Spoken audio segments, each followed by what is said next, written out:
Hello, a very good morning. Welcome along to Ireland Day on Virgin Media 1. It's Wednesday, the 4th of September. Thank you so much for joining us today. We've got lots coming up. Yes, we sure do. Yesterday, a new report showed over 2,000 allegations of abuse in religious-run schools in the state. We are going to have the latest on that shocking report at 7:35. Horrendous stuff. We'll also be talking about government overspending. It's expected to cost every Irish household €1,000 after we find out about the budget. We'll be discussing that and all the other news stories. That's at 7:15 this morning. Plus, we've the latest on the security rule changes that could impact holiday makers' hand luggage. We've finally gotten to the 100 mils. They've taken it away again. What is going on? Well, we're going to find out also at 7:45. Do you know what? We're going to find out right now, actually, because Mr. Holiday Maker, he's back. How are your 100 mils, babe? They're all good. They're all good, babe. Now, also coming up on the show at 8:35, Chef Paul Knapp is making a one-pot wonder that counts as your 3 of your 5 a day. Plus, we're heading to the star-studded Venice Film Festival to learn about the film that received an 18-minute standing ovation. That's just normally for Myrne and Tommy here every morning. Now, Deric, yes. Let's start it. 18 minutes of just watching us applaud you. Now, Deric is in Adare in County Limerick this morning. What have you got lined up for us, Deric? I am indeed, Al. Well, ahead of our trip to Dunlow in Donegal for the Camino, we've landed down here in the beautiful village of Adare in County Limerick. Now, it is a showery start across central and eastern areas, and in fact, some heavier rain through Ulster and Leinster out there today, with a risk of lightning, would you believe? So a bit of a shaky one out there as we hit the hump of the week. Now, Adare, the beautiful village, as I mentioned, of Adare here, Cuntalimni is where we're at this morning. Of course, the Munster Rugby Awards took place last night in association with Virgin Media out at the Woodlands. We were there, guys, to capture all the action. So coming up later on this morning, we're going to be catching up with Munster head coach Graham Rowntree, as well as the player of the year, Calvin Nash. That's all to come a little bit later on this morning. I was at them myself. I was late to bed. My voice is gone. So I'll do my best. Feeling this morning. Feeling a bit dusty, Deric, are you? Good stuff. Okay. A little bit rusty, but I'll get through it. Good He's stuff. a machine. He was at Coldplay, came into work the next day. And off to Donegal tomorrow. Something else. Coming up, the government are going to be overspending, apparently, according to a new report, like they do every single year, but it could cost every Irish household €1,000. This is all to come ahead of this year's budget. Yeah, we're going to be discussing this and the rest of the day's top stories after this break.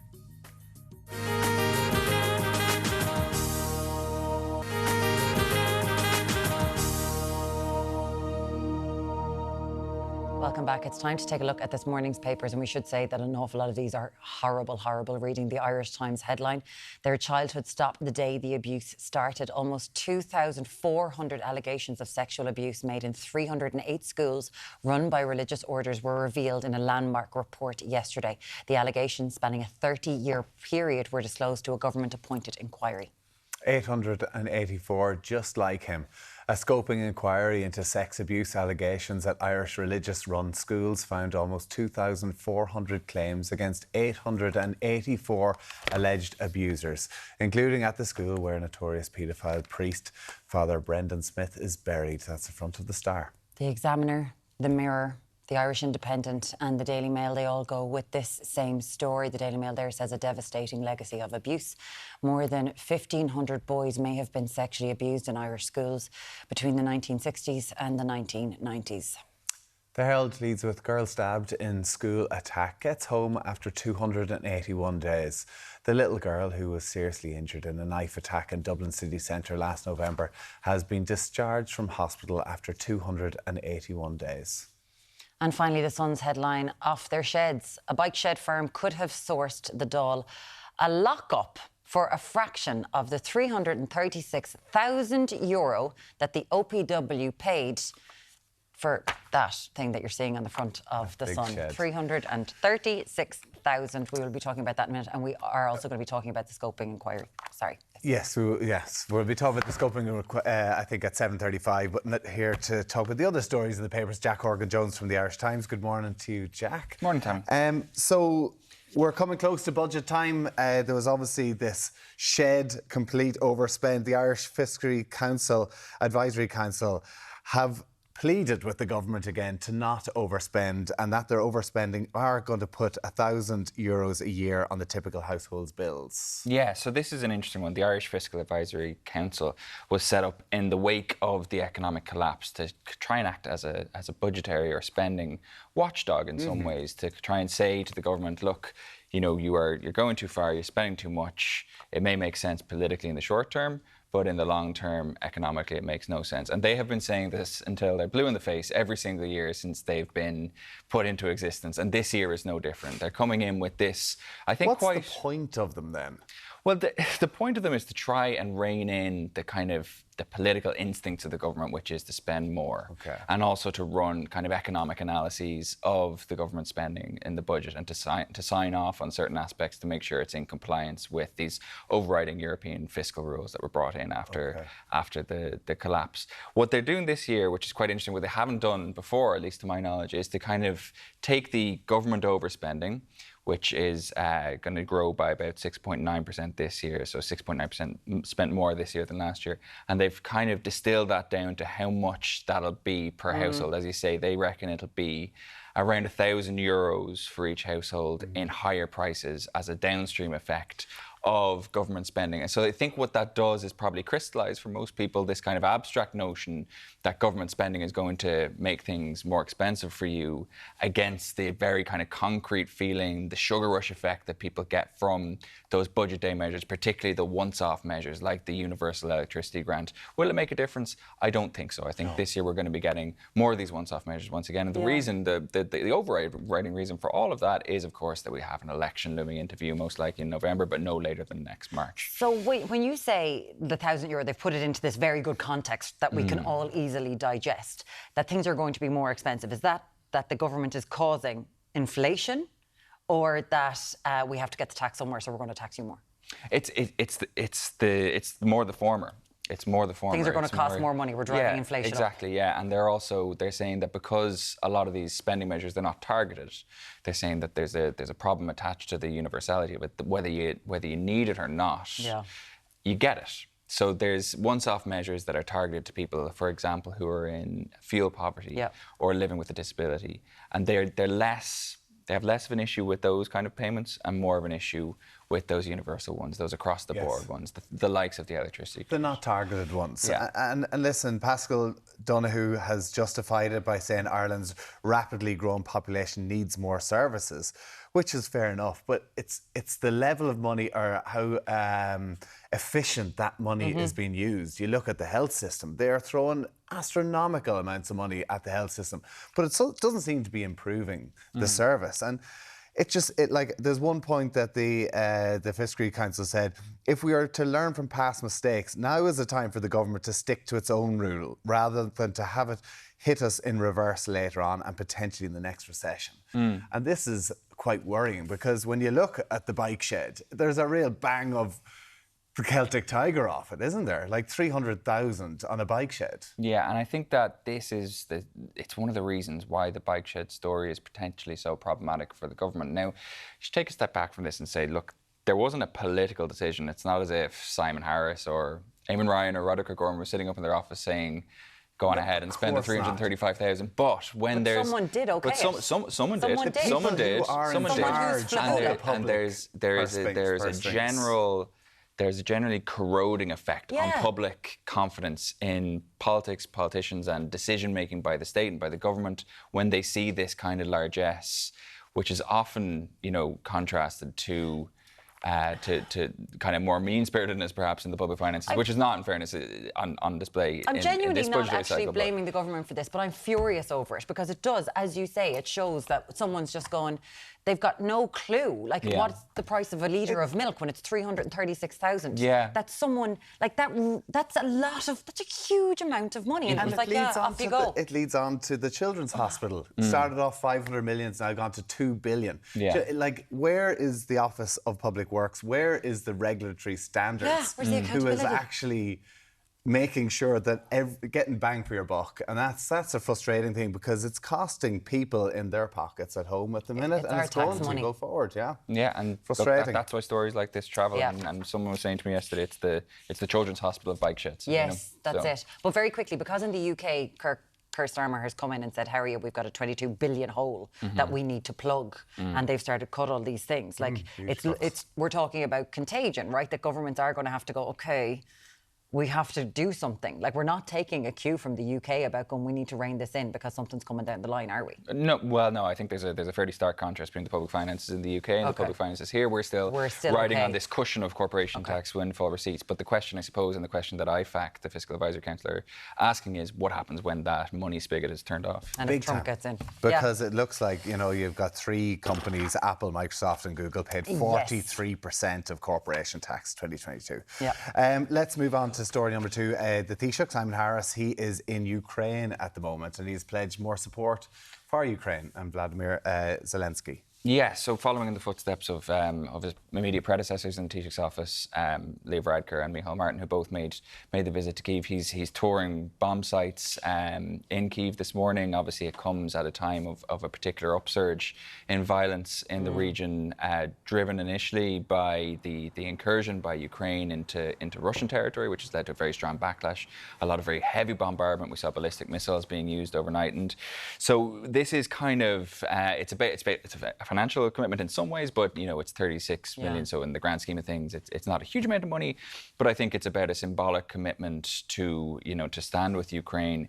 It comes in tandem with a movement at the same time where European countries have been kind of signing security commitments to stand alongside Ukraine. Now, that is obviously something that Ireland is more constrained on in terms of forging security alliances with other countries overseas because of our policy of military neutrality. But I think it's trying to kind of draw a parallel between the political commitment to stand with the Ukrainian people that the Irish government is willing to take, and the security commitments that other jurisdictions and other governments are able to take. Yeah, we'll be seeing their meeting a little bit later on today when he does meet Vladimir Zelensky. We're going to move on to some actually really amazing news. The Paralympics. Wonderful. Orla Comerford and Roisin Ní Riain. Yeah, it was all more medals. It was looking a little slow, wasn't it? Like the medal flow had slowed down a little bit. We've been spoiled, but then in just 5.5 minutes, I think last night we doubled our medal tally with Orla Comerford and Roisin Ní Riain winning their second medals, a pair of bronzes. With two remarkable performances on the track and in the pool. And also we saw Ellen Keane, perhaps our greatest ever Paralympian, bow out. Yeah. After 5 Olympics. After 5 Olympics and first appearing in 2008, age 16. There's an incredible little line in one of the papers today where she had her first anti-doping test at age 10. So that gives you an idea of how long she's been at the elite level and what a talent she has been. And you know, excelling and competing during a period where, you know, the Irish Olympic movement, whether it's Olympic or Paralympic, perhaps wasn't as widely supported or as successful. So she's certainly one of those kind of figures that has carried the flame. She moved it forward. Quite literally in an Olympic sense, over a more fallow period and hopefully to a more successful period. And she's spoken as well about hoping that she can find the same joy in life after sport and life after swimming that she had on it. But I'd tell you, for the career that she's had, she'd do well to beat that. Fabulous.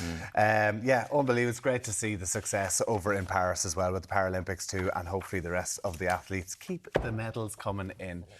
Jack Horgan-Jones with the Irish Times. Great to have you with us. Thanks for that. Well done for the sports news there as well. Great. We'll have you in on a Monday. Lots more to come on Ireland AM. Yeah, we'll see you back here very shortly.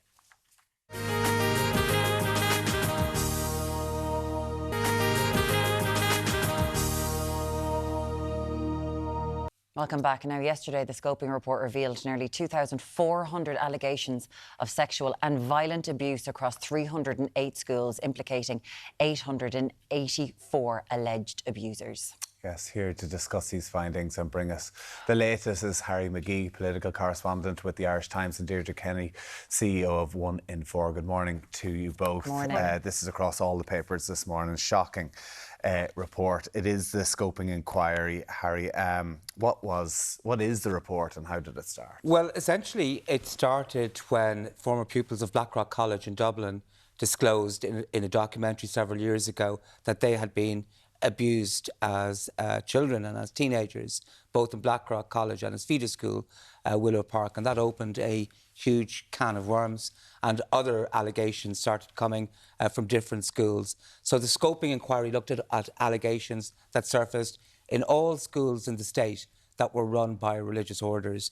So after a period of 18 months, they've come up with this extraordinary report, and the breadth and scale of it is shocking. As Myrne was saying, almost 2,400 allegations of sexual abuse in 308 schools involving over 800 abusers. The thing that's most shocking to me is special schools. Only 19 special schools, over 500 allegations of abuse involving something like 150 or 160 190 alleged abusers. You know, so the scale, the extent of it is shocking. And what's clear is that it was ongoing for years and for decades, almost in plain sight, and nothing was done about it. So, of course, I mean, the government had no alternative once the report was published yesterday, but to recommend a commission of investigation. And the second main recommendation from the scoping report, which was chaired by Mary O'Toole, a very eminent senior counsel, was for a redress scheme. The government has taken no decision in relation to that yet, but that will definitely come back on the agenda once the commission of investigation begins. And they're saying that the scope was unduly narrow. The allegations we've seen are only the ones that have been provided by the religious orders.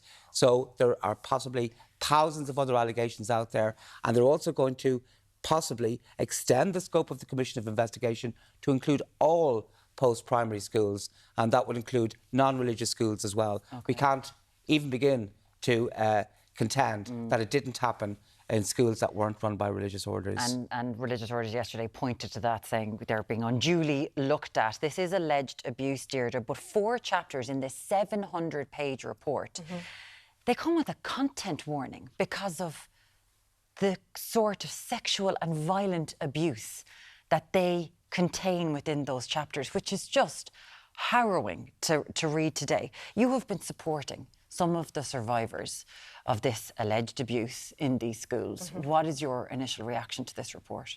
I guess we're very familiar with the content of the report. And again, as Harry said, it came to the fore because of the revelations in Blackrock College. But actually, this matter has been on the table since both the Ryan and Murphy report over 15 years ago. Day schools were, I suppose, pointed to then.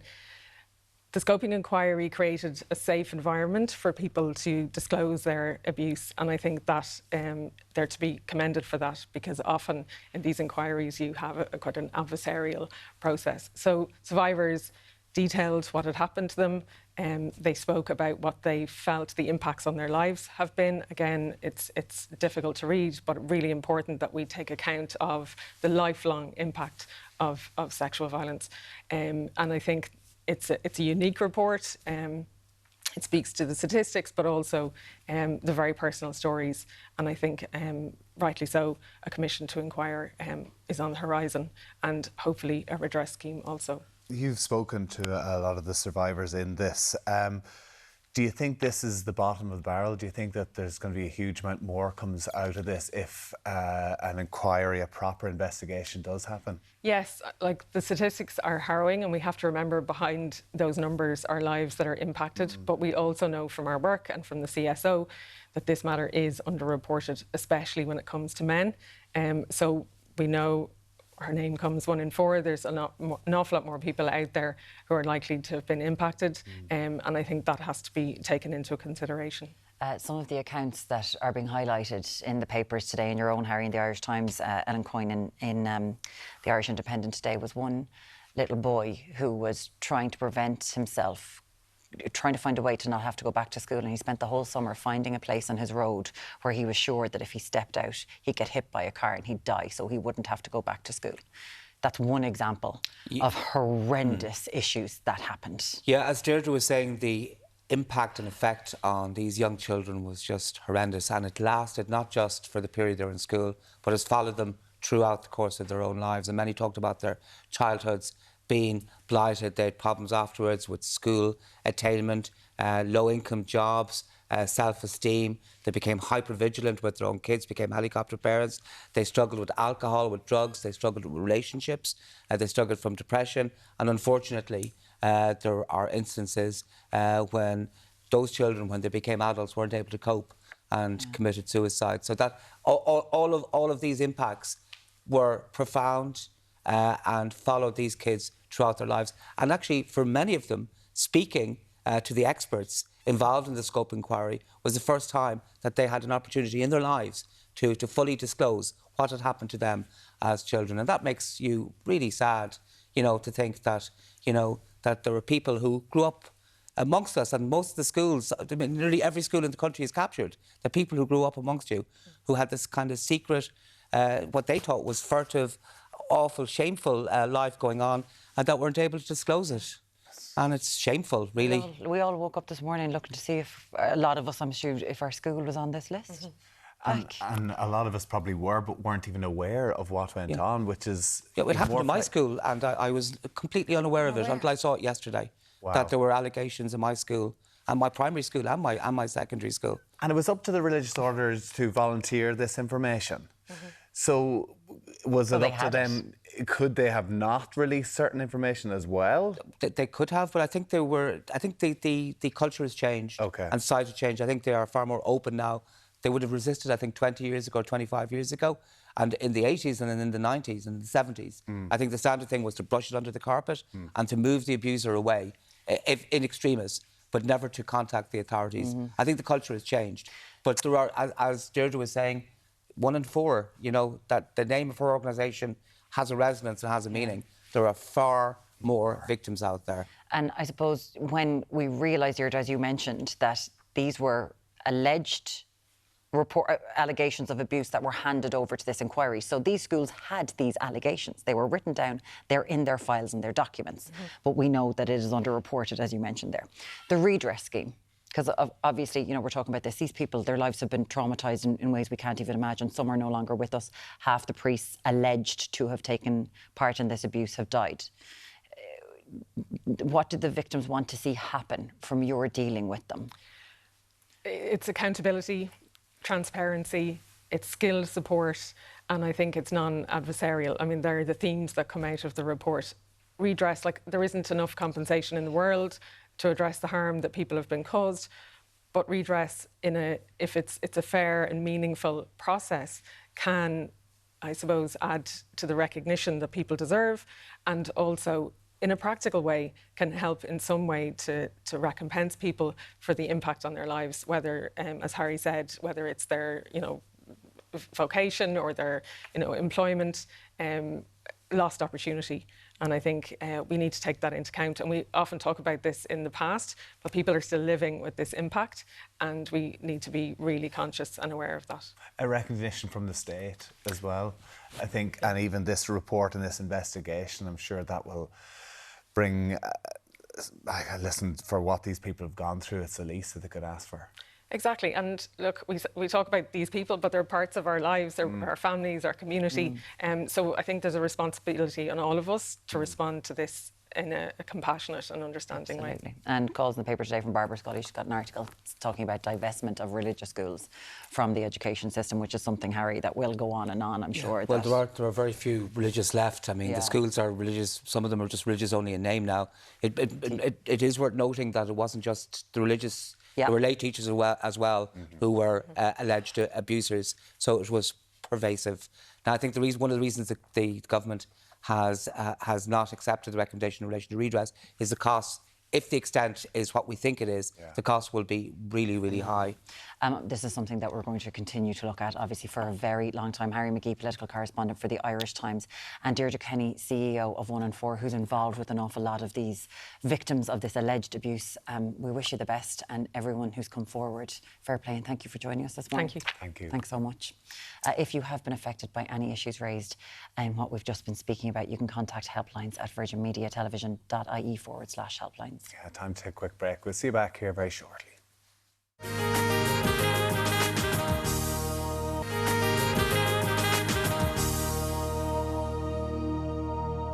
Welcome back. Now, talking about holidays, Alan Hughes is here. We waited for this one. Tourist taxes are on the rise, and there's a security update for holidaymakers in Dublin Airport. Yes, now bringing us up to speed on the latest travel news is travel journalist Owen Curry. Good morning to you, Owen. So every time you're here, we talked about this travel tax during the summer. Certain countries were trying to bring it in.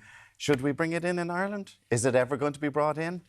Sometimes somebody brings it in and then gets rid of it again. That's very, very interesting. That's what Valencia, the city and province in Spain, did last year. There's a long-standing tradition of let's shake down tourists for a few bob. They do it in different ways. They sometimes put it on the room, and they sometimes, put it on things like aviation. Some countries, as you're leaving, you have to pay in local currency, a tourism tax. And most people are have got rid of all their local currency at this stage. Costa Rica being an example. Somewhere like Bhutan just wants the high end. They charge something like $250 a day tourism tax.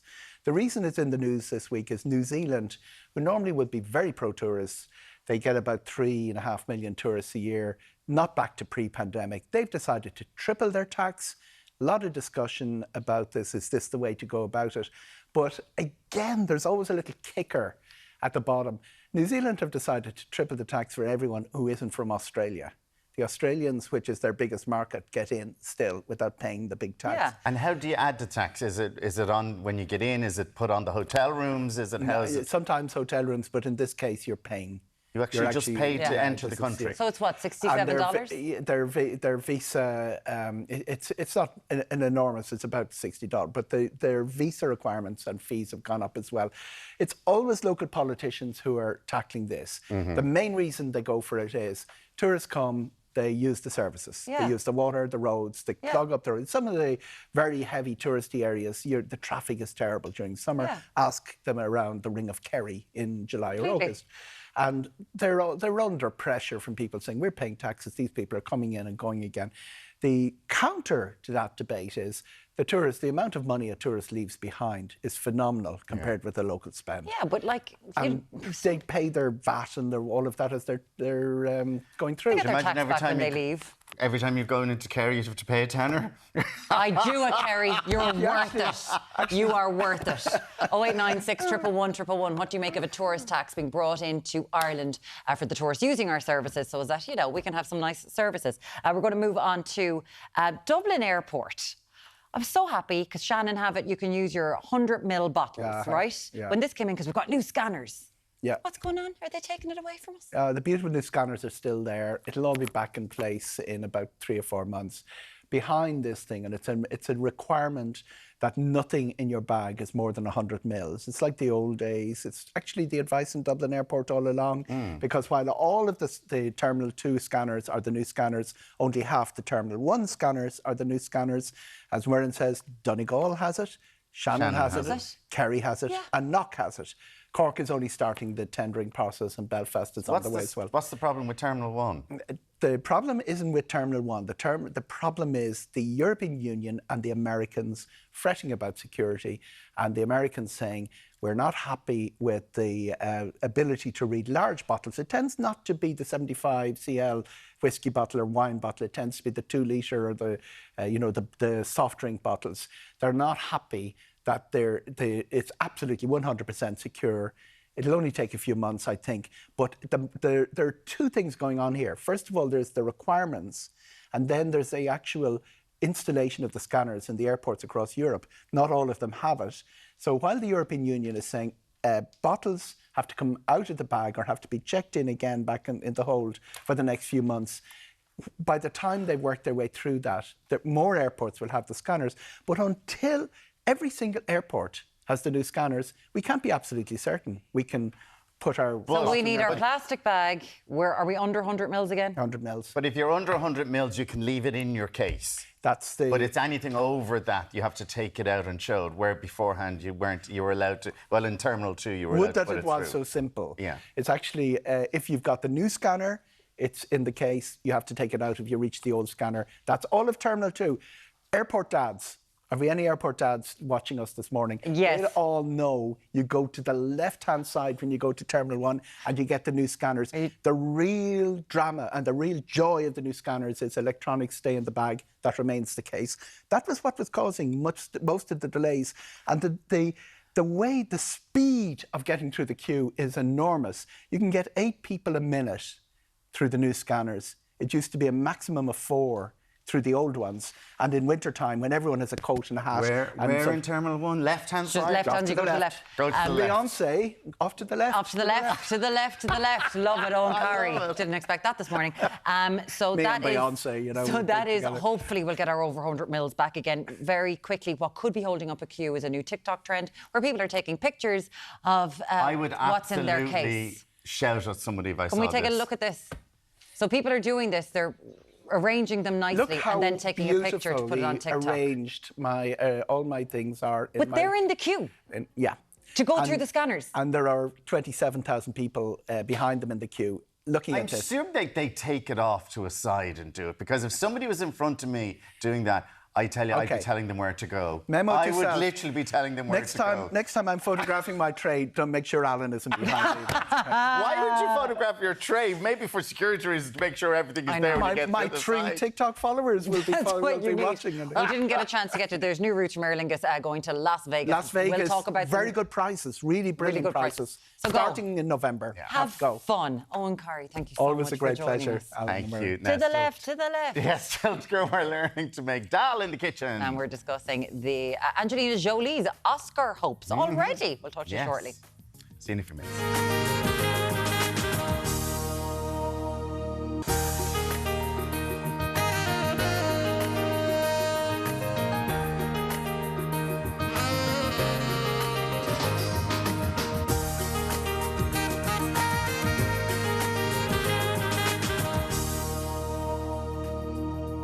Hello, you're very welcome back to Ireland Day. We're with you until 10 o'clock, and here's what's in store. Journalist Mick Clifford, he's going to be discussing retracing the steps on one of Ireland's most high-profile murder investigations, and he's detailed it all in his latest book. We'll be chatting to Mick at 8:15. For something completely different, at 9:20, we're going to be chatting to actor Ruth McGill about stepping into Meryl Streep's shoes for her latest role. It's not Devil Wears Prada. It's got something to do with Ireland. It's where Deric's going to be tomorrow. Is that a lot of clues? There we go. There you go. And we're going to be learning all about you. I know you're bet into this.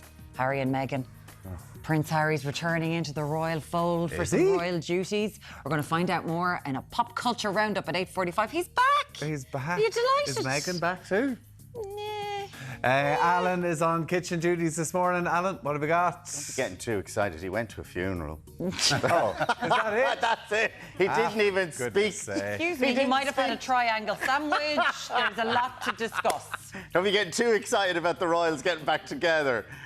Oh, I'm telling you. Now, with kids back to school and all their activities starting up again, time will be tight. So if you want something that's healthy and quick and easy, Paul is here with a lovely recipe this morning, Paul. Absolutely. So what we're doing is we're making a sweet potato and spinach dal. So dal is kind of like a stew, kind of a soup kind of thing, in which we're going to put in our sweet potato and our spinach. And as you said, listen, I think outside of Christmas, probably September was one of the biggest expenses for me as a parent, with books and uniforms and joining every single club in the world. You know what I mean? So it's an inexpensive dish. It'll feed 4 people, 2 firefighters or 1 Tommy Bow.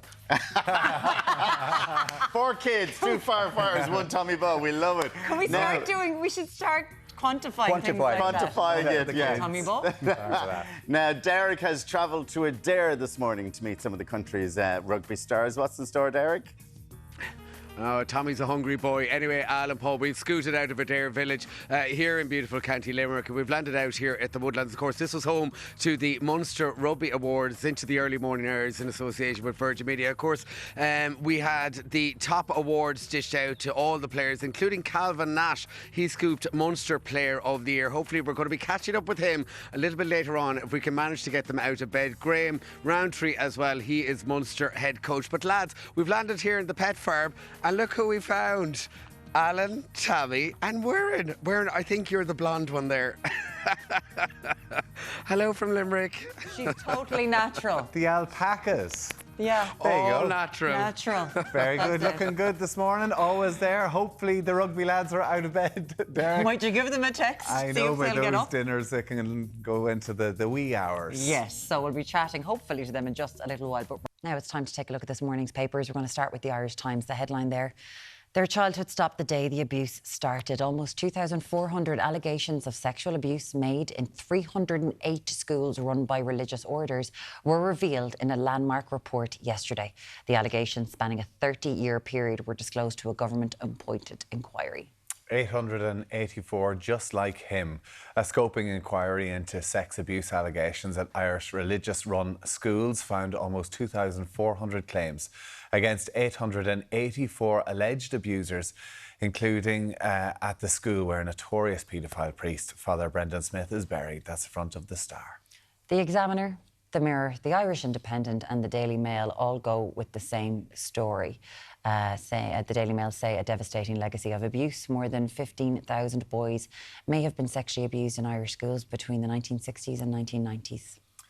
The Herald leads with girl stabbed in school attack gets home after 281 days. The little girl, who was seriously injured in a knife attack in Dublin city centre last November, has been discharged from hospital after 281 days. All the best to her. And finally, The Sun has a completely different story that we've been talking about for 3 days now. Off their sheds, a bike shed firm could have sourced the Dahl a lock-up for a fraction of the €336,000 that they paid for what you're looking at on our screen. A bit of a shelter. Did you see this when you were away, this story? No, I saw it yesterday, but I love in the papers this morning they're giving, looking at different ones, different bike Yeah, I know. For like 6,000, 8,000, that look exactly the same. If not even nicer or better. And it's like, this costs 8,420 and you're going, it's scandalous. But at least people are all coming out, including the Taoiseach, to say, yes, it's a scandal. But so what if they're coming out? Like, they're not going to get the money back. I know they're not getting the money back. But, like, it's public money. And, like, for somebody to say how nobody at the time went, listen, lads, this is... And now they're saying they went out procurement and no there one was in the open... office actually went, that's a bit expensive. And What else are they spending on that we haven't heard about yet? Like, what other overspending? Like, are they going to a second? Are they getting a second quote? Yeah, well, Tommy, I can guarantee you now there's people going to go through those books, like at the Office of Public Works, and go, OK, let's have a look then, like, now. Deric was in the Botanic Gardens yesterday. It's so gorgeous, and that's an OPW-run place. Yeah, That's but how beautiful, much should they spend on that, Murren? But that's what money should be spent on, things like that are beautiful, that make things, not on a steel structure that doesn't even cover a But bike. it's actually the overspending. So how much are they spending on the Botanic Gardens? You know, like, are we getting exactly bang for our buck? Like, is there scrutiny? Can we send in a Leaving Cert accountancy student? Go on, lads, go in there. You're right, though. Overspending in general. No, but Tommy, you're right, though. There's nobody at the time look at that and go, it's a bike shed, lads. It's costing over 300,000. Like, We've got them at every bus shelter along the way. And it's not even keeping the bikes dry. If Banksy, if you could come here and just put something on it, then it might be worth the 336,000. Be ripped apart fairly quickly then. Speaking of spending money... They could sell it then. They could sell Simon it then. Harris will have it up in his office. We were talking about... tourism tax, because Owen Corrie was in earlier on, and we were talking about some parts of, like, New Zealand are going to start putting a tourism tax. When you get in, you have to pay money to get into the country. We're tripling it now. And we were sort of saying, would you pay to come in? Should we have a tourism tax here? And Mike says, I don't think we need a tourism tax. Ireland is already overpriced for tourism. All in, flights, hotel and a car hire in the south of France for 3 nights cost me less than the 2 nights I spent in West Kerry on bed and breakfast alone. Oh, it is like... He said if people are already paying loads to get here and have to pay for expensive food and drinks, I think we can let them away with no tourism tax. But the thing is, the tourism isn't for us. It's for, like, I was in Kerry and it was all built for American tourists. Like, and they have so much money that I was like, I'm finding this very expensive this year. But they don't want us. They want the American tourists. And for them, paying a tenner a day for a tourist tax, it's nothing. Tenner a day is a bit steep, though. But we're seeing it in a couple of different countries. Like, has it worked in the likes of Venice? Has it worked? Because... Well, Venice dropped it as well. Venice was on a trial basis, and it was like you had to go in. If you were going into Venice during certain times of the day, you had to get a ticket. But then it was like, who checked the tickets? Like, so the conscious people were buying Barcelona, like, they're squirting tourists, like, with the water pistols because they're driving up the prices. You've got Airbnbs, so people can't actually live in the city.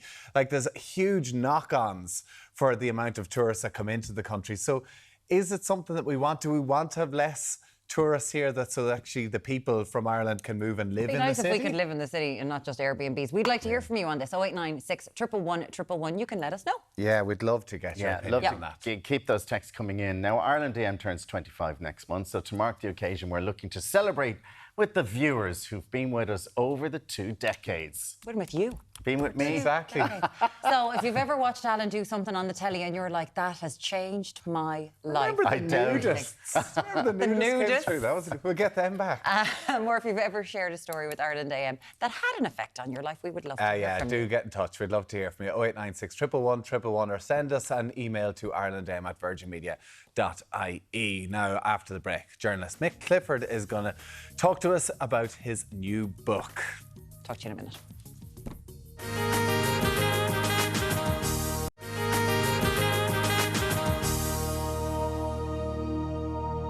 You're very welcome back. Now, back in 1971, the murder of 19-year-old Una Lynskey shocked not only the town of Ratoath and Meath, but also the entire country. Author and journalist Mick Clifford has delved deep into this case in his latest book, Who Killed Una Lynskey? Thank you so much for joining us, Mick. It's a pleasure to have you here. Can you, because this is one of these murders that comes up time and time again, and we've got to remember that Una is at the heart of this, but can you tell us what happened 50 years ago? Yeah, Una Murn, she was a 19-year-old, lived big family in the Porterstown Lane area just south of Ratoath. And the interesting thing is it was a very close-knit community because they were all displaced from the West under Land Commission programme. It's a thing I hadn't known about, but the Land Commission had this programme whereby congested areas in the West, in Mayo in particular, that were unviable, they offered families, if you leave here and go to Meath or Kildare, we'll get you 20 acres, you can set up, you have a chance to have a life. And that's ultimately, you know, there's a number of Gaeltachts in County Meath. Yeah. There is a result of that programme, people coming over from the West and settling there. I never knew that. Yeah, I didn't either till I started looking into this. Wow. And so they're very close-knit. And anyway, Una was 19-year-old. She was ironically working in the Land Commission offices in the centre of Dublin. She'd got a job the previous year. She was going in with her cousin, also displaced from the West, they all were, and came home on the bus that evening, and herself and Anne, her cousin, got off. They spoke as they always did. She started walking home up the lane, which would have been a 15-minute walk roughly, and she disappeared. There was an immediate search. Nobody had any clue. People thought, for instance, perhaps she'd gone to England. People thought, was she pregnant? There was all this sort of thing going on. The murder squad arrived 48 hours later. They came to the conclusion early on, the three local lads, also from the same community, were responsible for her disappearance because they'd been driving across the lane in the car about 15 minutes after Una was there. They pursued that line. They took a number of statements. They took a series of statements. They brought the three lads in. There were very credible allegations that they were assaulted in custody. Two of them gave bits of confessions that were unstructured. They didn't have a proper narrative. They always claimed they were beaten out of them. Then after that, they were marked. The Lynskey family were outraged. They thought these local people in their own community had abducted Una. 6 weeks later, Una's body was found in the Dublin mountains. The cause of death, they couldn't determine it. Within 10 days, two of the Lynskey brothers and their cousin kidnapped one of the three lads, Marty Kerrigan. Yeah. They brought him up the Dublin mountains and he died up there. He was killed. Yeah. We're just seeing it now, the front of your book. It is Who Killed Una Lynskey. Two people have lost their life in this. An awful lot of people have, their lives have been greatly affected by it. Why do you write the book? Why do you bring it back? Obviously true crime is huge nowadays. There's a massive hunger for it. Yeah. But there's people, there's families who maybe, did they talk to you? Absolutely. Una's family? Una's family didn't talk. Well, actually, Una's sister, one of Una's sisters, she was only 8 at the time, briefly did speak to me. Most of her family didn't speak. Now, on the other side, the three lads and the wider community, all of those spoke to me. And it's a very good question, Tommy, why bring it up? Well, to me, it's a matter of public interest. This issue has never been properly told, this story. And central... What's different with this story, then, that's not been told? Yeah, what's central to it was the role of the Garda and the culture that engendered in the Garda. What happened here? This was the early 70s. The Garda had a very difficult job at the time, and that was what had exploded in the north. You're talking about a time when human rights, people became cognizant of human rights. Police forces in other countries, for instance, around that time, they realised they couldn't carry on the way they used to. But there was a problem here, and that was the north. And in that engendered an attitude among some Gardaí who came to be known as the heavy gang, that they would decide who was guilty. If necessary, they would beat the truth out of them as they saw it in custody. These lads had nothing to do with politics. The murder had nothing to do with politics, but you had that attitude among the Gardaí. And what happened was they targeted 3 innocent men. Not intentionally, they believed they were guilty, but they built the case around them rather than following the evidence. And as I track in the book, that was the first of a number of cases right through the 70s and 80s where that kind of policing was used. That has never been addressed. Why that was used, human rights that were abused, wrong people that were targeted, culminating in a case that a lot of people would know about, the Kerry Babies case, which was very similar in various respects to this case. So I felt, apart from anything else, that needed to be put on the record, what had actually gone on, particularly as we've never had an investigation into that whole culture. Are the guards deny the abuse of the suspects in jail? That's important to say. They've always denied that. And now the guards who are involved in this are all deceased by now. But they've always denied it. There's never been a proper investigation. Some people are still at this stage looking for an investigation. Whether that is possible or not is another thing. But, you know, it is widely accepted that this culture existed, and there's copious evidence that it did. And the tragedy of this case is that the Gardaí, they led the Lynskeys to believe, and you know, with good intentions, because they believed that these lads were guilty. And as a result of that, the young man lost his life. And sought their own justice in relation to this. With everything that's happening, and of course, we were always talking about the vanishing triangle. There's been, you know, programmes about it, about those unsolved murders of those women. Una Lynskey is another person that's often in the news. God rest her and her poor family having to look at this. Is there no hopes with DNA evidence, with modern advances, of finding anything from her? I know they couldn't tell her cause of death when they found her in the Dublin Mountains, but... Yeah, in terms of DNA, that would be a possibility. I don't think it is here. No, there was a suspect. There was a man who was seen a number of times that evening, around that time, driving a car in the area. There was a number of descriptions from local people of him. The other issue with the policing is once they focused on the 3 lads, and this is very typical, this has happened elsewhere, they ignored the other leads. So any trail there was to chase went cold. And once these trails go cold within a few days, it's very hard to pick up. Now, there is a cold case review of the case current, and the chances 50 years later without DNA evidence of finding the culprit it's relatively slim, but you know, there's always a hope. This is true crime again. Is there a struggle in differentiating between sticking to the facts and making a book like this about entertainment? Well, there isn't for me, Tommy, to be honest with you. The book is entirely factual. The bulk of it is garnered from statements, from court transcripts, from interviews with people. But I mean, you're asking me, do some books stray from fact into fiction?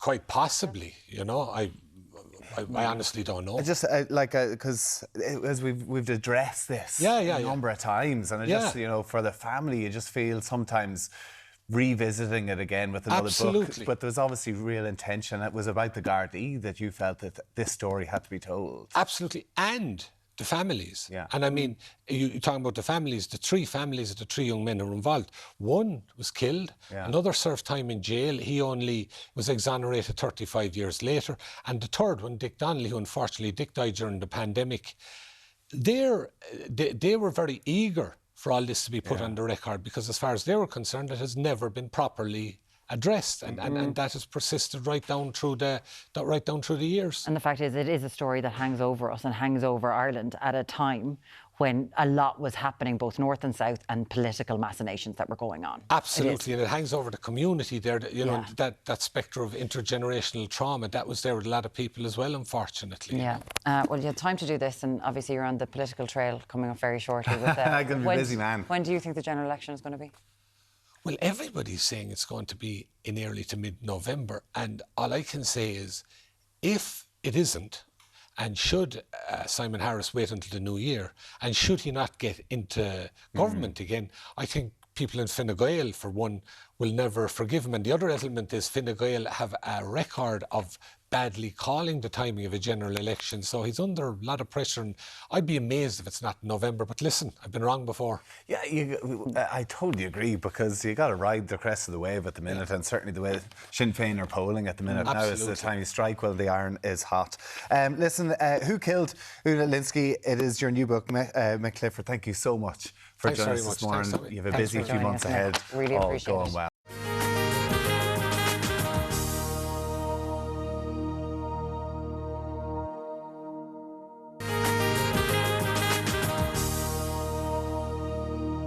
Now, something healthy, comforting and hot is just what we need in the kitchen this morning. Paul Knapp is here to make us a scrumptious sweet potato and spinach dal. Which one am I? Healthy, comforting or hot? All three. All above. Your food the same. It's a bit it's got a kick to it. We were trying the potatoes They're just little extras, just so you can actually just show you can serve it with other bits and pieces. So we had those left, so I said, you know what we'll do? We'll just knock up some, just show how easy it is to kind of put bits and pieces together. So what do we have? What is it? What we're making, we are making a sweet potato and spinach dal. So a dal is basically lentils and is kind of cooked like a soup or a stew, and then into that you can put other bits and pieces or have it as it is on its own, or you can have it with a side of rice, or you can have it with other small kind of little bits and pieces, kind of like an Indian tapas where you take little bits and pieces, all right? So all we've got is we've got kind of onions, we've got garlic, we've got chilies, we've got some ginger, we've got some spices, we've got our sweet potato, and we've got our spinach, and I say we've got our red lentils. Sorry, what spices do you have? We've got turmeric and we've got cumin. All of the ingredients up on Ireland Dem's Facebook page as well as the Virgin Media One's website, okay? So what we're doing is into a pan, so it's like a medium to high heat, I'm putting in some pureed onion, okay? And I know the question is coming, why are you using pureed onions? Yeah. So what we're doing is we're going to use those. One is it's going to cook a little bit quicker than if we diced our onions. Now, you can dice your onion. There's no problem with that, all right? But the reason I use that is because it adds like a creaminess, and also as well, like pureed onions in Indian cooking, they're always used as well sometimes as a thickener.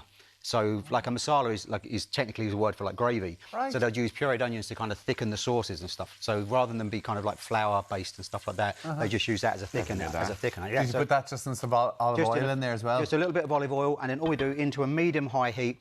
And in real time, we're going to be cooking this off for around about sort of 10 minutes, OK? Did you food process that? That was just blitzed, yeah. So that went into a food processor, was just blitzed to its puree. But you can actually, the recipe says one large-ish onion and just finely dice that down. You can do that if you want. Or as I say, all I've done is I've just literally just blitzed that down. Lovely. We cook that for about 10 minutes, OK? And what that will do is that will start... Just the onions for 10 minutes? Yeah. So like, normally when you cook onions, you want to cook them for a long period of time anyway. Really cook them for yeah, absolutely. So they start to go soft and translucent. Bigger they are, the longer they're going to take to cook. And if you want to caramelise them, then they're cooked even longer as well, OK? So these will be cooking for about 8 to 10 minutes. So, yeah, and then what we're going to put into there is, like, you've got your holy trilogy of kind of, for a curry. Garlic, ginger and chilli. Whereas we're used to cooking, say, like, from our Italian, French, and ours is a soffritto in Italian, mirepoix in France, or what we do, root veg for our stews, which is normally... What's in that, Al? I can't remember.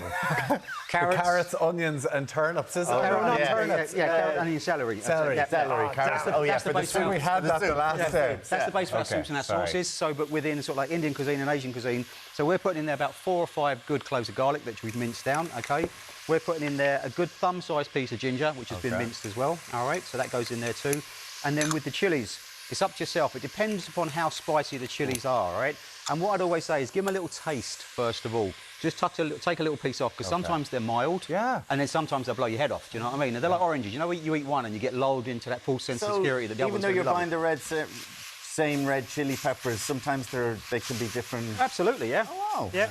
Yep, so that's why I normally just give them a little taste, just to see. Roast and hot. Yeah. So these ones weren't too bad. So I put like, I think it was about 1.5 chilies. About 1 to 2 chilies goes into that.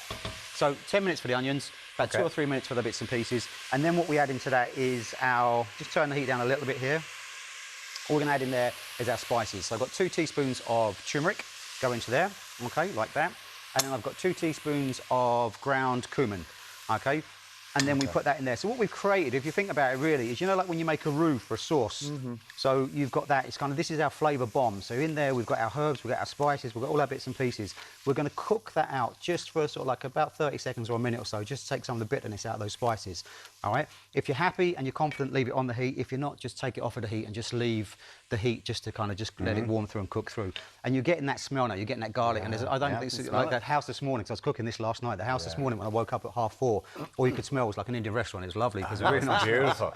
And so I had loads of bits and pieces left over, so I made some accompaniments there. So then what we do is I've got 2 large sweet potatoes which I've peeled, and I've cut them into sort of like reasonable sized chunks, but not too big, because if you cut them too big, sort of like that sort of size, that will cook before that. Okay. So you kind of want them to cook at the same time, all right? Okay. So what we've got is we've got 2 large sweet potatoes which we're going to chuck in there, and I've got 250 grams of red lentil. Now you can use the yellow split pea lentil as well if you wanted to. I would steer clear of the browns or the greens, because what will happen is they will start to really turn down to mush, whereas you want these just to literally just trying to hold their shape a little bit, all right? And I can honestly say I've never cooked lentils in my life. Have you not? No. I can honestly say I'm going to cook this week, you know. But do you know something? That's Lentils good. are really good because they're a great source of fibre. So for dietary fibre for kids and bits and pieces like that, so they're really good for us. They're really low in cholesterol as well, which is really good as well. And they're a great source of like fibres and proteins as well. So now we need They're to very introduce... bland, though. They So what do you put them into? That's why you put them Super into soups and bits and pieces. Yeah, and but spice this them up. will be nice with the sweet potatoes and stuff. Absolutely, yeah, because it gives it lovely sweetness. Into there, I'm putting in 800 millilitres of a good veggie stock has gone in there as well, OK? And all we do is we bring all of this together. Now, you can do 2 things here, right? Is you can leave this on the stove for around about 25 minutes, half an hour, or something like that. Just like and that. You can Bubble away. keep stirring it and bubbling it away. I'm a lazy cook. I love cooking that thrives on neglect. So all I do is I just take that and I put a lid on it and I bang that into the oven, 160 for about 40 minutes. Okay, so literally just take that and put that into the oven. And when it's come out of the oven, take your spinach, 150 grams of spinach or a good fistful of spinach, put it in, pop the lid on and leave it for the time it takes you to go and get your bowls, go and get steam, your forks. whatever. And the steam will wilt your spinach down, and then what you'll get is you'll get this. So it's all nicely wilted down, and you get that almost like creamy kind of porridge consistency. So that's our lentil dal, OK? So I'll just dish you up a couple of portions of there. So you can have this on its own, OK? Just as a side or as a main or whichever it be. Because as I say, it's, at the end of the day, it's like I suppose it's like a kind of a soupy kind of a stew. It's very filling. Winter warmer, isn't it? You know when you fancy something that is, like you said there, that kind of belly rubbing, I'm stuffed, but you don't want to sort of like chips and curry sauce. What would you eat this with? Would you have it with rice or potatoes? I would eat this as it is. This is something for Tommy there. Just on its own? I would eat that as it is. Okay. But as you can, what you can do is you can serve that there with a side of rice if you want to put it with some rice and bulk it up. Or what I've got there is rather spicy, which is sag aloo. So sag is spinach and aloo is potato. So all we've got really is just that cooked with some of those similar spices. That one isn't too spicy. Lovely, isn't it? It's really good. Really lovely, yeah. Yeah, I love the way you're surprising. It's really lovely. It's always that's really lovely. It's like, No, just like, as you said, but I just think it needs a bit something like the potato maybe. But that's like what you can do. So, as again, it's kind of like an Indian version of a tapas. You can either have small little portions of this with some sagaloo, with some bhaji, with some pakora, whatever you else can it be. take the sweet, the pureed onion, make it really sweet as well. It's gorgeous. Paul, delicious. Thank you so much for that. I'm Thank going to you, make this, gentlemen. Paul. It's really good. Now, after the break, we're chatting about Anna Delvey's comeback. And a royal return is on the cards for Prince Harry, girl. It's going to be discussing that after the break.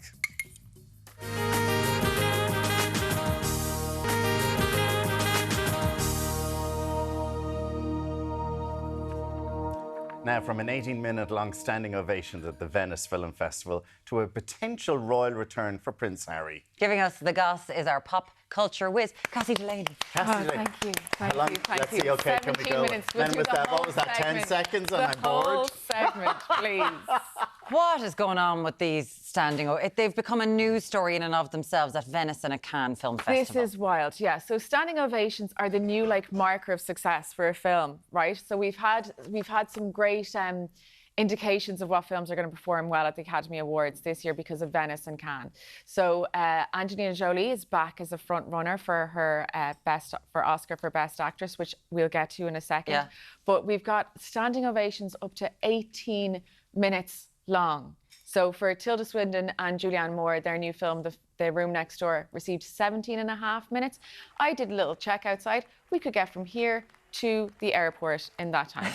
So I'd be at the airport. And Alan's off. And the standing ovation will still be happening. still Are be these going on. people paid to be in the audience to keep clapping? And then are the stars wandering around and do they walk down and take another bow and go up? And They must be. yeah, They because you must just don't be. stand up and do that. They must be Your moving hands around. would be really sore after 17 minutes of Yeah. clapping. And sure, like, that's 1/5 of a film these Tommy, days. your you last know? match, how long did you get a clap for when you were walking around? 2 hours. 2 hours, 2 hours. Yeah. Ask the health workers how they feel about a got a 17-minute minute, standing yeah. ovation. They got a minute outside for keeping everyone alive during Thank you COVID. for putting it Yes, into thank you for context. putting Yeah, it there into you go. context, We'd have yeah. to do Well it done. 17 and a half times to make up for it. Ridiculous. It the is amount of standing ridiculous. ovation. But let's talk about Angelina Jolie, and everyone's saying that this is a real Oscar contender. This is Yes. based on Maria Callas, the Yeah, opera yeah. singer. So she's the star, obviously, in the new film Maria. It's part of that trilogy for Spencer and the other Oh, one. it was Jackie, which Jackie starred and Natalie Spencer. Portman, Yeah. Spencer, which starred Kristen Stewart Yeah. as Diana, Princess Diana, and this one is Angelina Jolie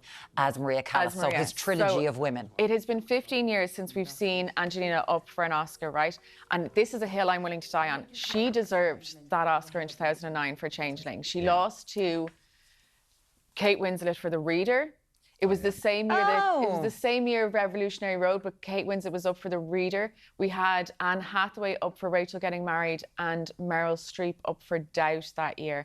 And I still, to this day, 15 years later, think that Angelina deserved And it. with Kate in The Reader. No, Yeah. if Kate had got it for Revolutionary Road, I Okay, would be you get it. quieter.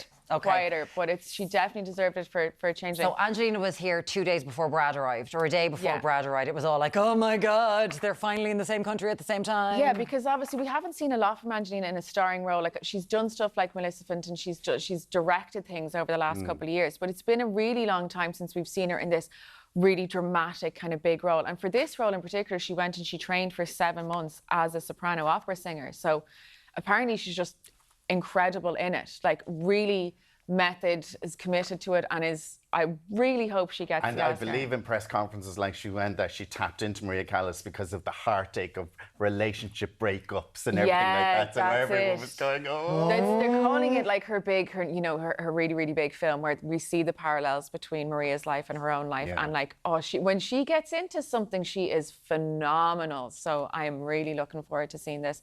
And so she got like the just under 9 minute standing ovation. So That's until nothing. nothing compared.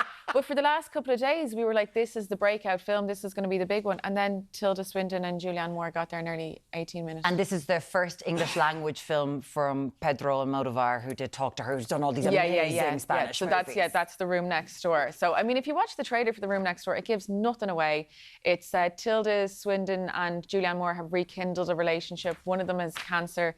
There's no talking in the trailer. I can't tell you what it's about. It looks dramatic. Listen, it's Tilda Swinton in Will it. I watch it? Is it going to be a bit bonkers? Yes. Yeah, Brilliant. absolutely. It's kind of it's giving that sort of like Poor Things vibe of last year, And or like the kind trailer of will now have 17 minutes standing standing ovation ovation. at the Venice Yeah. Film Festival. Yeah, it will, That's going to though. be the tagline. And will. everybody going, oh my God, I must watch it. I feel like Tilda as a Scot would be like, all right, lads, But calm it's down. important. It is important to note that like the standard standing ovation is in and around 7 minutes. So anything less than that is poor, and anything more than that is like good. So like Beetlejuice only got, I think it was less than 4 minutes. 3.8 minutes. Which is still an incredibly long time. So Yes. once again, 4 times the length that we gave But the Angelina health must have workers. been delighted because Brad Pitt's new movie only got a 4.8 minute standing ovation. no one's talking about No one's that. talking about Brad Pitt Wolf. and George Clooney again. I was like, innovative. Well done. Yes. Okay, can we talk about the return of Anna Delvey, or as we say, Anna Sorokin? Anna Who is she? Sorokin, Who Anna is she? This is Delvey. an amazing story. Oh, this is brilliant. So she's like she became known as a socialite in New York a couple of years ago. There was a great story done about her called The Fake German Heiress. So it turns out that she was trying to set up this art movement museum thing called the Anna Sorokin or the Anna Delvey Foundation, which was like a private members club, a little bit Soho Housey kind of thing. And she was going to investors, I think just got a little ahead of herself. And defrauded some banks and some hotels out of a lot of money, to the tune of like 275,000, which for in rich the grand people, scheme of is things. not a lot, yeah. Is nothing. It really isn't. But it's how she created the mystique around her, wanting to get into the pages of Vogue, the socialite pages, and she did it all. She really kind of understood the system that she was operating in and played the game and got really far. But then obviously there was a Netflix show about her. She's just been one of these people who can't keep away from social media, who can't stop talking, so constantly makes her life went to work. prison. She's went back prison. out, and she's already set up a new social media platform, which millions of people have already followed her on. She was on Instagram and she had to go on a ban, so she went on a year ban. And she's back on that now with over 1 million followers. She has confirmed Dancing with the Stars US as of yesterday. No. Yes. Oh my God, that is actually brilliant. This is the If you're world we following the live Anna in. Delvey story, that is amazing. It's incredible. And she Gypsy was doing Rose, ads. is she on it? I think Gypsy Rose as well, another woman who and sent to couldn't prison. you see them being friends? Yes. Gypsy Rose and Anna Delvey. I could can see them actually doing see a podcast together. I'll produce it. It's amazing to think how you feel. Like, should that show be allowed? This is convicted felon who went to prison and now she comes out, and to reward her, they're going to pay her hundreds Donald of Trump thousands. is a convicted felon. Well, so this is true. But This like is this America. self-fulfilling prophecy of Anna Delvey, she wanted to be famous, she wanted to be a socialite, she got herself in, she went to prison for a little while in the grand scheme of things, and now is on Dancing with the Stars. I think it's all part of it. If it was all part of a strategy written down on paper, it was a good one. If you don't It was know a her very good story, one. just Google a good article from the New York Times. Fantastic. Yeah, the fake German era. It's so a good. brilliant article. Thank you so much, Cassie Jane. We Anytime. have to leave it there. Thank you so much for joining us this morning. Coming up, we're going to take a sneak peek at the latest series of, I love it, Gogglebox Ireland. I love it too. And Deric's catching up with one of the winners of Munster's Rugby Awards. We hope. Oh, we hope. Oh, we hope he's out of bed. We'll be right back. He was at an awards ceremony last night.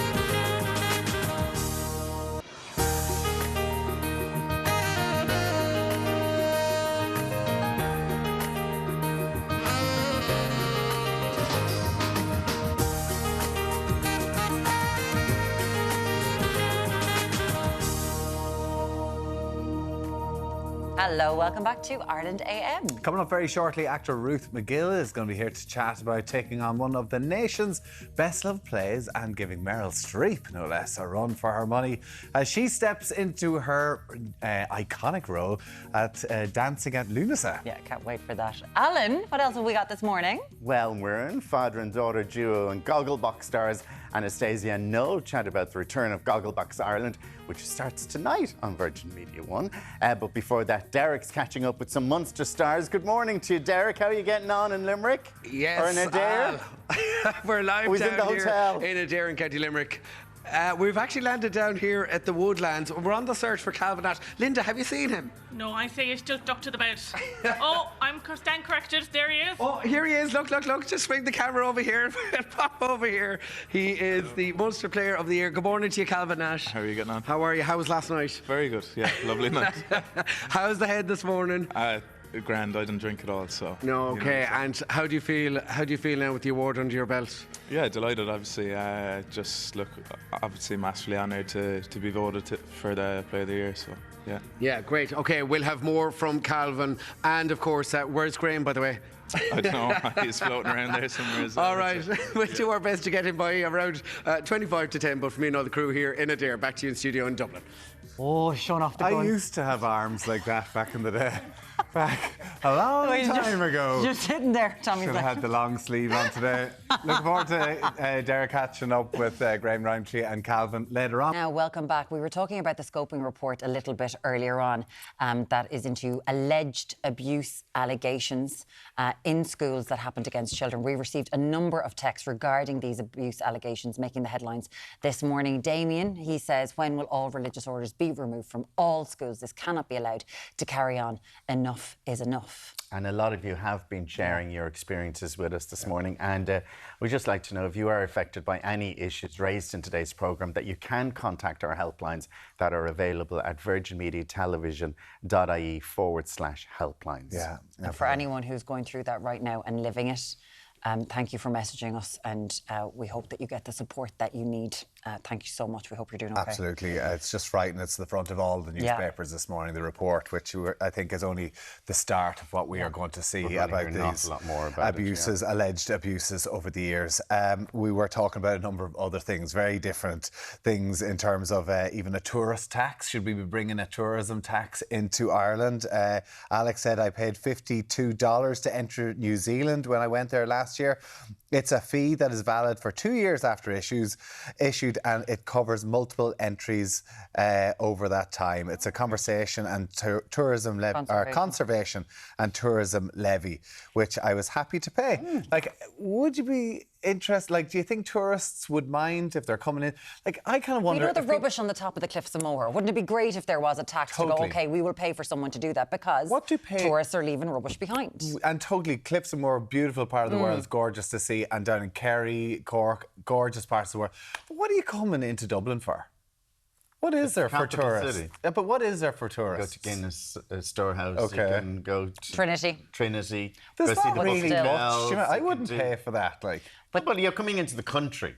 Like, I do think then you pay it's to like go to Dublin, it's like when you're going to America, you have to pay for a Nesta or one like that. You'd pay to come into the country, regardless of where you go. You would pay to come into the country. It's not like America. See, the majority of that money tax. then will go to Dublin. Like, chances are, where it should be going to the places that they're actually going to visit. I say it would be spread around, because if it's a conservation thing that they're doing in New Zealand, surely we'd go, right, what do we need to do? Because this person goes on to say, I think if Ireland were to implement something like this, it would be great to see if proper investment of the money raised was used. It's just, unfortunately, with our lads, they build bike racks for over €300,000. If the money would be used for real investment into tourism and conservation, I would be happy to see it. That's a great point. And Thank you for getting in contact, I think the people of Kerry, the people of Clare, people of Donegal would love to have these taxes coming in if they're able to see the benefits. And Charlie just said that, about 330 for the bike shed in Leinster House.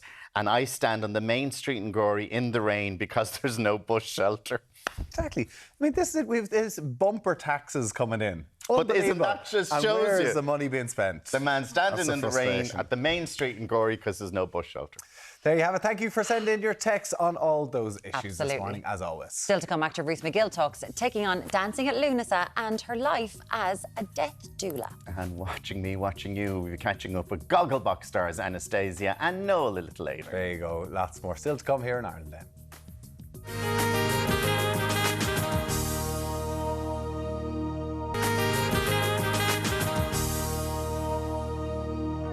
Early there, we were just having a chat.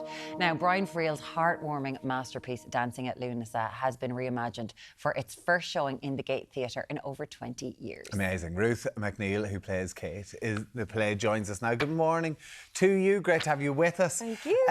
We're just talking about what you've been through over the last while, which we'll go into, but tell us about your new role as Kate in Dancing at Lughnasa. Well, actually, we've got 3 weeks left. We've already 6 weeks of a run done, so it's feeling less new by the day. Well, no, we keep it alive always. But yeah, it's such a beautiful play. Oh, sorry, totally banging into the microphone there.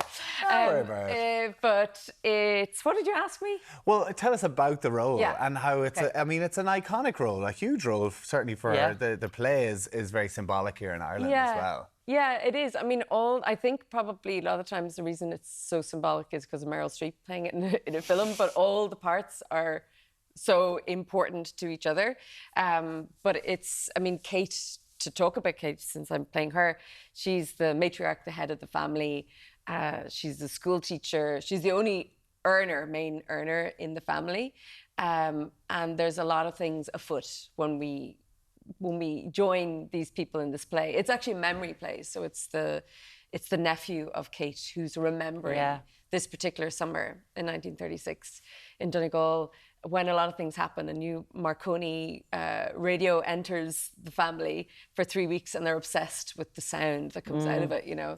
And it was also about women's role. Like, Brian Friel did such a wonderful thing because it was before the Constitution in 1937. Yeah. And woman's role in the home was defined. Sure, yeah. It wasn't there yet. They were still earners. Yeah, absolutely. And I mean, it's very pivotal that this is happening in this year when we had the referendum this year.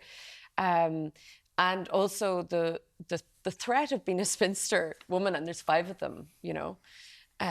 It's not the done thing. And it's also, how do you survive and I don't want to give anything away in the play, but there is a threat to the income of Kate. Yeah.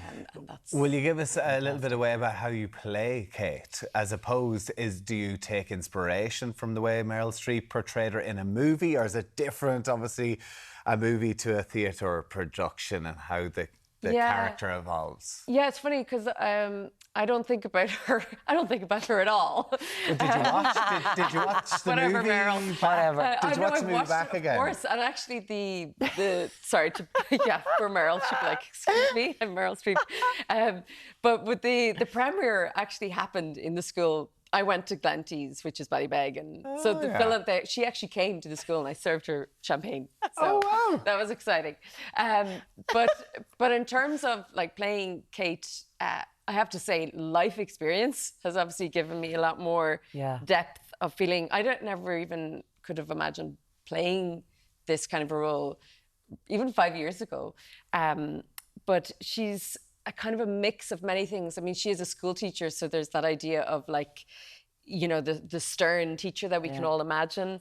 But she's also many other things. There's so much nuance in her. There's want to live a different kind of a life that she already lives. But there's also the Catholic Church. There's expectations of who she needs to be. And also she's to protect really her sisters, and especially Rose, you know, one of her sisters who is a vulnerable adult, as well as her nephew, 7-year-old. He's such a wonderful writer, Brian Friel, what he can do and what he can bring. Like, all of his plays are amazing, and getting to play that is so good. Meryl Streep, she did a great accent. Not being from Donegal. You're from Donegal. I know. And you wouldn't tell, you're from Glenties. I'm from Ardra. Ardra. Anyone from who's listening now, they'd be like, oh no, say it right. Say it right, sorry, lads, sorry. It's only 15 minutes over the road, and actually Ardstraw is mentioned, Ardstraw is Ardra. In the play. In the lore, yeah. In the play, yeah. But where, come here now. I know. Lovely, neutral accent on you. Neutral. And that wasn't a decision. That wasn't like, But yeah, I don't know. And I presume I had one when I was in school. It just, But I'm not, I was born in Dublin and then moved when I was 2 years old. And I have an older sister who I sound really, really like. Yeah. So I assume you can do the Donegal accent. I absolutely There can. we go. Absolutely. Absolutely. There you go. There we go. Because you've spent quite a bit of time up in Donegal recently as well, am I right? Because you actually stepped away from acting a couple of years ago to care for your dad, who unfortunately died of motor neurone disease. Yeah.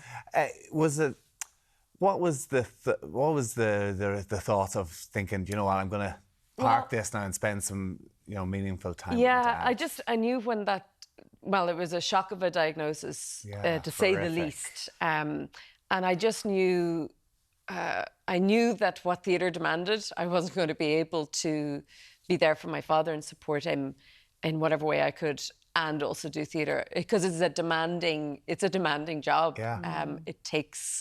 It'll take as much energy as you can give it, and I don't like to give half things away, so I just knew it wasn't going to be tenable. But then COVID happened, so in the middle of all of that, nobody actually was acting, which, you know, is a precarious industry as it is, and became even more precarious. But it was also wonderful to be able to be with my dad and to be able to spend time with him and to look after him as well as I could, and for my brother and my sister as well to do that. But he was in Donegal and we're in Dublin. So yeah, there was a lot of time spent there, which was actually, it was beautiful because it was a way of like coming home in a way, because I would never have spent that much time in Donegal since I left in 1999. So yeah. I'm so sorry for your loss. Your dad's gone how many years now? Yeah, it's, God, and I have to think about it. It'll be 2 years in December. Yeah. And you were there with him, and I think anyone who has seen MND, my God, it's cruel. Yeah, it's really cruel. And it's also, because I know that you've interviewed a woman recently enough, and of course my sister and brother, you know, anytime anybody is connected like that, we lean in, because it's a lonely illness, you know. Not many people have the experience of dealing with it, and yeah, it's a really, really tough illness, and the fact that there's only 4 maybe now it's 5 nurses for all of Ireland. And we have the most wonderful nurse, Ethnicoli, who looked after Roscommon, Sligo, Donegal, Leitrim. Like, she was covering this huge area, one person. Wow. So I just couldn't believe that that's the situation that it is. Yeah. And your dad was lucky that he had you to be able to step aside and to be able to care for him as well. You did a course on becoming a death doula. Yes. What's a death doula? A death doula, it is a non-medical support. It's a person who is, I would say, there to have the conversations that are difficult to have around death, and maybe even mentioning the word death can be a difficult thing enough to do. It's as a way of kind of opening up a space for someone to be able to either speak about death, about their own death, or that of somebody very close to them who's dying. And it can be very practical as well. It can be talking about like logistics, or if someone is looking at administration, because it's not a small thing. Like, I think we all actually, in some ways, do need to be thinking about that in a very practical way. Because we are all going to die. Yes. But cheery. Just saying. How are you? But it's realistic. Let's have some crack along the way. Yes, okay. That's it. But you did this close to death. Yeah. You say your aunt is kind of involved in this, and obviously you were with your father. Yeah. And you didn't know if you'd ever come back to acting. And you have, in this way that's so full circle. Yeah, it does feel very... it was a beautiful moment, even just getting the email about the audition for this, because I'd sort of been saying no to other things. Really had been going no. Did a master's. I was like, no, I'm gonna go a different direction. But when I saw this in Dancing at Lughnasa, it really like went through my body and went, oh gosh, wow, I'm gonna have to go for that at least. Yeah, I have to. And I really put in a lot of work for it, because I was like, look, why wouldn't you? And, you know, do your best for it and put your best out there. And I just feel so grateful to be part of it. And it's such a beautiful company. Like, they're the most gorgeous people. I know you've met 2 of them, Terry and Zara. They're gorgeous. Amazing. And even the announcement of the cast was on your dad's birthday as well. So there's it is a real full circle moment, which is just beautiful. Loads of interlinking things. It's so beautiful. It's tickets available. It's on right now in the gorgeous Gay Theatre, which is just so gorgeous in Dublin. Brian Friel's dancing at Lughnasa, and you've also been. You're not stopping. You've been casting the borrower. You've been casting the borrowers. Yes, that's the next. Are you a borrower? No, I'm not a borrower. Oh, she's not a borrower. I'm her upstairs. Are you? Yeah. Oh. So a bit of a baddie. You are a baddie. You're back with a bang. Ruth McGill, thank you so much for coming in and talking to us. Lovely to have you. Thank you so much. Thank you so much. Now, coming up next, Deric is going to talk all things rugby with the winners of the Munster Rugby Awards. That's coming up after the short break. We're checking out some arms. Yeah. Tommy's going to be checking out arms. We're also going to be finding out all the gossip from the latest series of Gogglebox Ireland. Back with you shortly.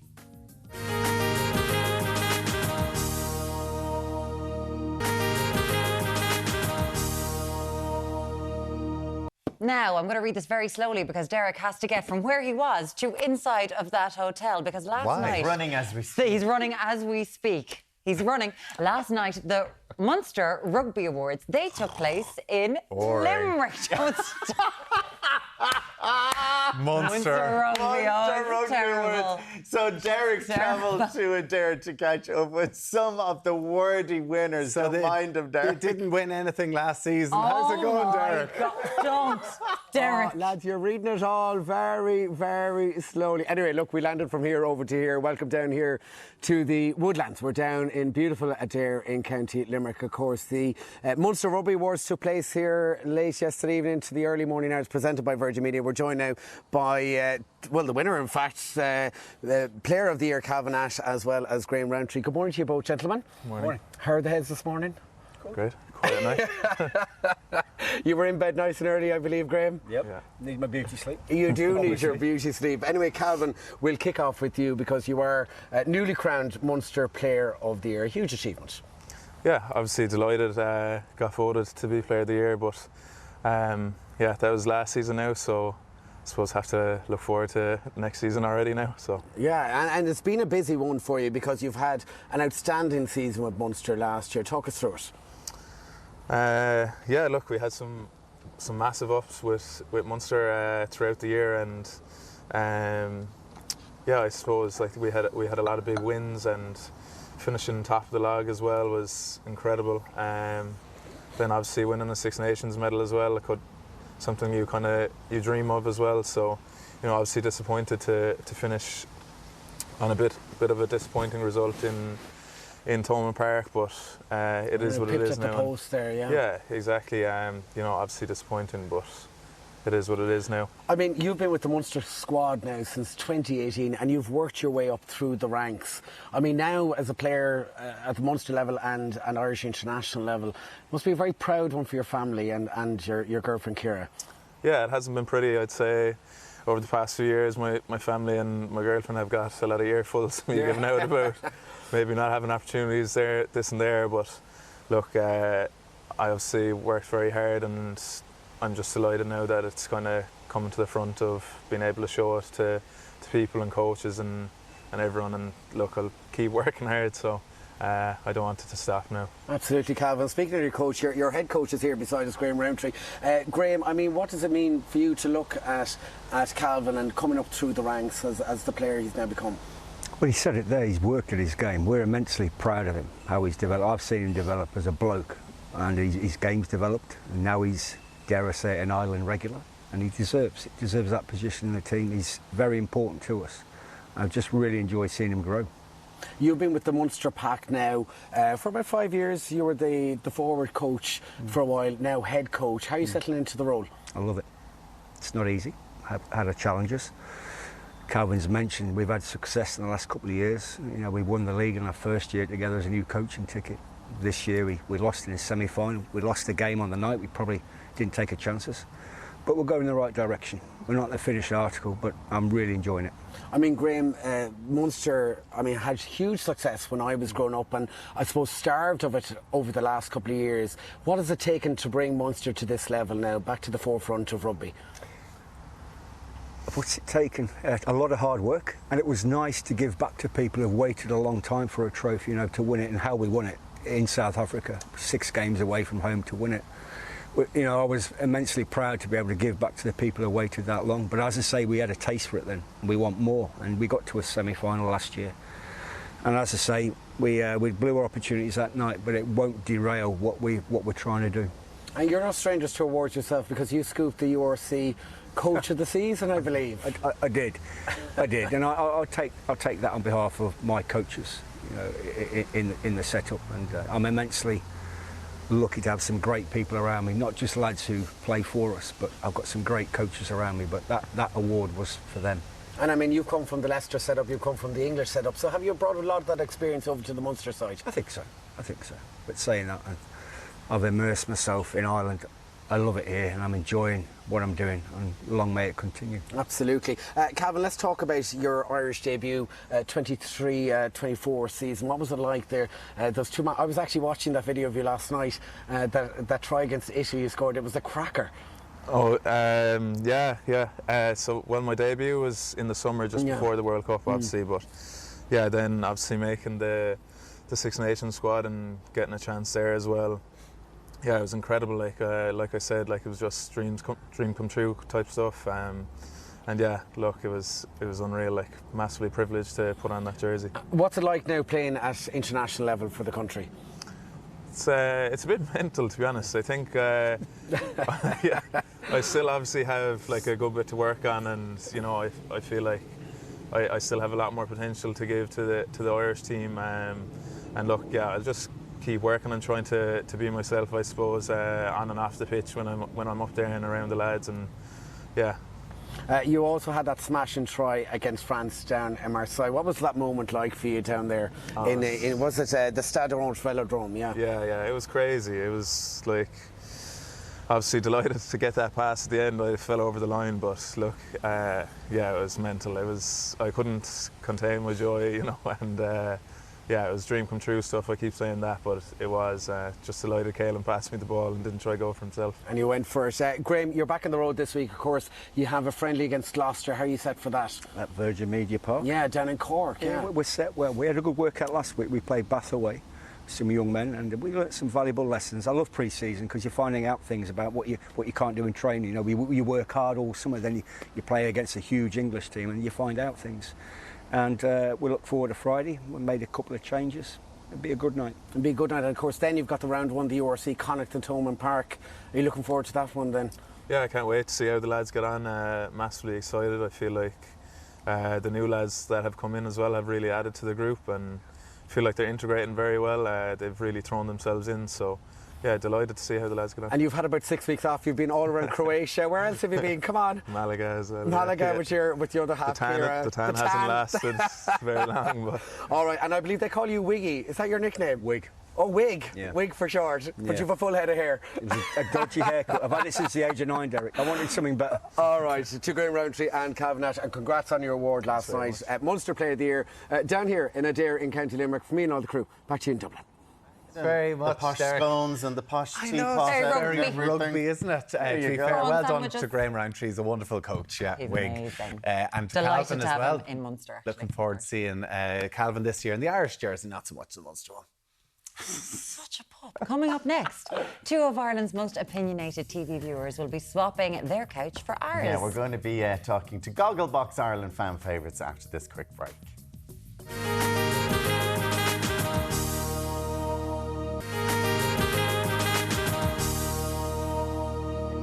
Thanks for staying with us. Now, this father and daughter duo quickly became fan favourites after first appearing in Gogglebox back, well, 2021. Seems like they've been around a lot longer. Yes, they've swapped their sofas for ours. I don't know if that's good or bad. The brand new, we'll ask them. Anastasia and Noel Blake, thank you so much for joining us. Fan favourites on Gogglebox for only, what is that? So that's 4 years, Yeah, pretty this much? is our 4th September now. Because it's the 10th year of Gogglebox, but like your fan favourites there, like how did you get into it, Anastasia? Well, to be honest, I had a bottle of wine in me when I applied. Love it, love it. The way all the right things. The type of people Gogglebox want, yeah. we were just sitting on the couch one evening because we always watched it anyway in our house. And I seen it on Facebook that they were looking for new people. So I said it to Dad and I was like, well, will you apply for the crack? And he was like, yeah, sure, go on, like thinking nothing, whatever come of it. course. And then one day we got the call saying that we were going to get an interview, and lo and behold, here we are 4 years later still. And when you see us, when the reaction that you have between the two of you, and you're going, would you shut up now? And you're always eating or you're doing that. Would that be you two typically at home watching the TV? Absolutely, yeah. And that's probably us on a PG as well, because we usually kill each other, to be honest. That's mild. Yeah. And would you like? Were you happy to go on it? Like you were obviously a fan of the show, had been watching it. Yeah. Your daughter says, "Should we go on this?" I'm sure you were thinking, "Well, yeah, I'd go for it there," never thinking anything come of it. Down for the crack. But do you enjoy it? Yeah. Yeah, no, it is good fun. It is good fun, yeah. And like, it is good. even though I don't tell him much, I am fond of him, and it's guaranteed time with him every week. Like, And you can see that. Like, there's a lovely bond, and even some of the stuff that you have to talk about together is a bit awkward. But it must be nice for you to bond with your daughter as well. Absolutely, yeah. It is, yeah. It's very good. It's an experience too. Yeah. So you do love me. You do? Yeah, well, I phoned a friend on that.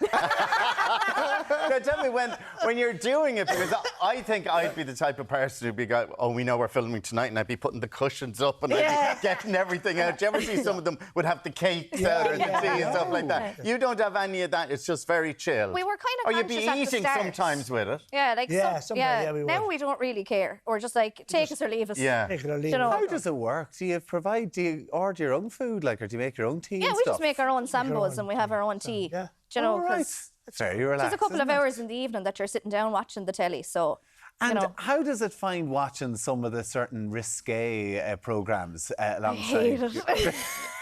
You would watching have it stuff with like Dad. naked attraction, which you would probably say, I like that that's part. on, I'm never going to watch that with my He just dad. loves uncomfortable I like that part. situations. So Do he you just like thinks that? it's gas, You'd love to make her uncomfortable, do you? Yeah. Yeah. Bit of a crack. Why not, sure?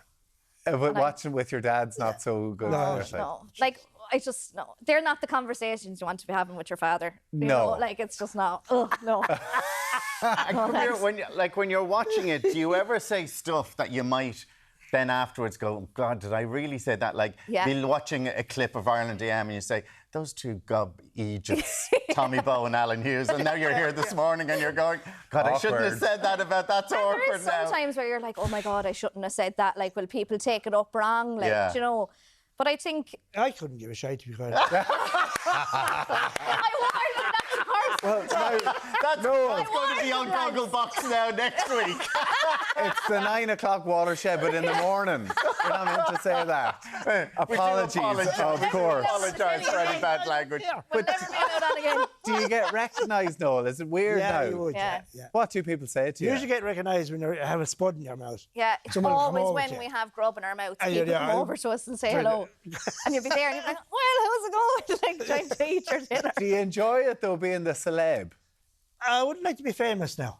Well, you're not far from you're not famous. Far off it now. You know, He thrives off it. He's only saying that now. I'd He say loves so. it. Loves it. look, it's a bit of fun, isn't it? Yeah. Do your We're friends... representing Tipperary, haven't we? Well, do your That's the friends thing, take yeah. the mickey out of you, though? The family would sometimes. Family wouldn't would, they? yeah. Okay. No, Here's the Let's see. big wigs coming in now yeah, again. give me that shit, all right. And speaking Apologies again. This is why you're the favourite. And speaking of the families, then, sort of, what did they really think? Are they loving it? Yeah, like we get such a good response, in fairness, from people, like, you know. And I think the fact that we are kind of so straight out sometimes for our own good. Like, I think in Ireland you can't be false, like, because people will, they'll click it straight away, like. To be fair, that's so you have to why be- I think the Irish version of Gogglebox is better than the UK one, Yeah. because I think the Irish humour comes through, but also Yes. people Yeah. don't hold back and tell us like it is, which is what you want. Noel, I have to ask you, because we were meant to play a clip of you before this, but they realised you cursed in that as well. But don't worry, you've done it here twice. You've done it here twice. We couldn't have played the clip. But I'll you're never be invited anywhere you're again. a collector of signs and a collector of sheds. Yes. How are you a collector of sheds? How many sheds have you got? 11. 12 Where? on the What way. kind? Where are I they? have one more to do, Yeah. to fix up at the moment. In the backyard. You have 11 sheds in the backyard. And what sort of in them? sheds? Well, costumes. Yeah, I have Anastasia, costume sheds because I run a drama school Okay. in our town, Feathered Fantasia. It's called kind of a spin off of my own name. Oh, nice. So I have a couple of sheds for costumes and set and stuff. And then the rest of it is just kind of signs. So do you put on shows and productions then? Yeah, we do a Yeah, show she at does, the yeah. end of the year in May. Every year with the kids. And whenever you saw, because you probably saw it in the papers, we've talked about it every day this week about the government shed, the bike shed that they built. They Well, that wouldn't be as expensive as that now to do. I mean, would you have a shed worth 300 grand? No, I wouldn't. I'd have one worth about 150 euro, I'd say. 150 euro. Well, whenever like you see that, because you're known for having an opinion on things, and you see that the government spent over 300 grand on that bike shed, what would you think? Without cursing. Well, it's absolutely, I probably shouldn't say it, a disgrace, isn't it? Because I actually work for OPW. Oh, do you?